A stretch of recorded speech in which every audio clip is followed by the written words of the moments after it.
Let's continue that conversation with policy analyst Nkosikhulule Nyembezi, whom you saw there in that excerpt. A very good evening to you, Mr. Nyembezi. Thank you so much for speaking to us. Let's just start by hearing your thoughts on just how severe the problem is. As you mentioned that during COVID we saw an increase, and there are concerns that the number of claims made against the police, particularly civil claims, are continuing to rise exponentially as well. Yes, it is a concern, a big one, because we want police to do their work in an environment that respects human rights. There is a tendency by the state to treat some people as just subjects to be walked over, while others are treated as citizens. So it's a double standard.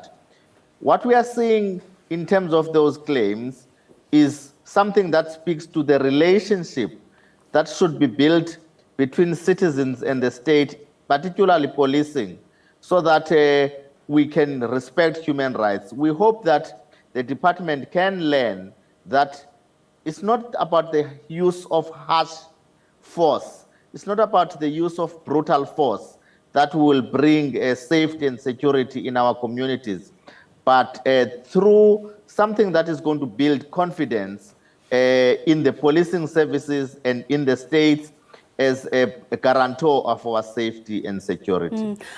I mean, you say it's about the understanding of what policing is, the methods, and that obviously also speaks to training.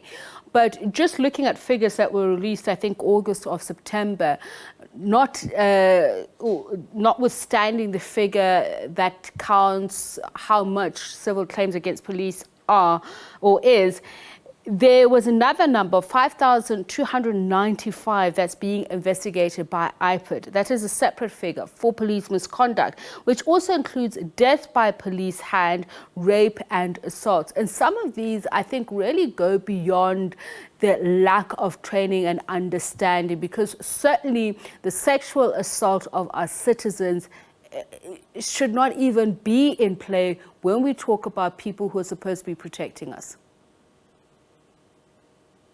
That is true, because it speaks to the undermining of human rights. How is it possible that the police force can be implicated in cases of violating citizens? I mean, in an environment where we speak of high gender-based violence, where we speak about an issue on children and women being abused and those who are vulnerable. So there's something that must be changed in the mindset of the police in terms of how they do their work. We will know that the cases referred to by the minister are those that have been brought forward, either to be attended by IPAD or in the courts of law. But there are numerous other instances where citizens didn't lodge formal complaints, and yet their rights were violated.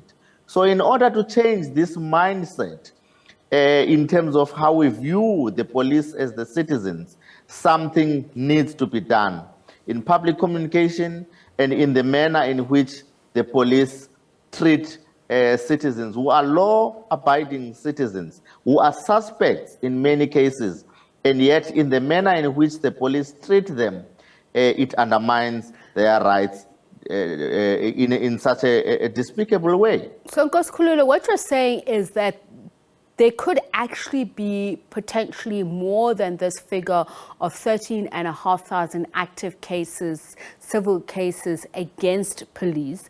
And what are the root causes of this? Some suggest that you need to better capacitate the police. Others say better vetting. I'd imagine for a role as serious as this, that the measures would be far more stringent than you would say for an SABC board.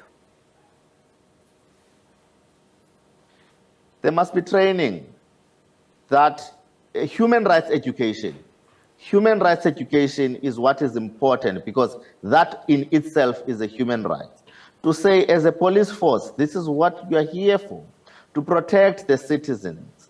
and also to be able to get cooperation from law-abiding citizens. We know that South Africa is a crime-infested society, all sorts of crimes, and police are also targeted and killed. But it doesn't mean that they must deviate from their primary responsibility of protecting the citizens. So I will underline human rights education, because our safety and security will be guaranteed when all citizens respect one another's rights, so that we do not become a police state. But of course, we have seen a lot of this violation of rights. Think about the situation in 2016-17 when there was fees must fall, when there was a mass action in the institutions of higher learning. We saw students being dragged on the streets, protesting peacefully in settings where there are no threat to life or limb. So how much more in a township, in an informal settlement, where police are deployed in order to protect lives? So I want to again to underline that human rights education must be instilled but in the police beyond that, force. obviously we can't vet those that are already in the system, although I still think that ought to be something that is periodic, probably done on a quarterly basis even. But how stringent are the vetting measures for new recruits? And as I say, how do you keep that going for those who are already in the system? It's something that must bring a strong relationship between the police and the community policing forums in communities where these are functioning properly have yielded positive results in terms of the trust between the police officers and the communities, in terms of the police intelligence to be able to be effective in enforcing safety and security. We must emulate those shining examples in terms of how communities are policed. And as I have said, COVID-19 and the lockdown restrictions, they impose a unique situation. And we've seen this overzealousness of the police led by the police minister in terms of how they treated people who were struggling to deal with COVID-19 restrictions, acclimatizing themselves. But they were not treated kindly by the police. So it is that kind of thing that we must correct at this time. We know that, for example, the private security companies, they multiply by 3 in terms of what we have in terms of the police force. So police are under-resourced, they are understaffed, but their attitude needs to be changed, and that is something that we can do hand in hand by underlining human rights. We're going to leave it there. Thank you so much for your time. Nkosikhulule Nyembezi, who is a policy analyst, was speaking about several claims against the police and how that's taking away much needed resources from communities who actually need policing. And he says there needs to be human rights training.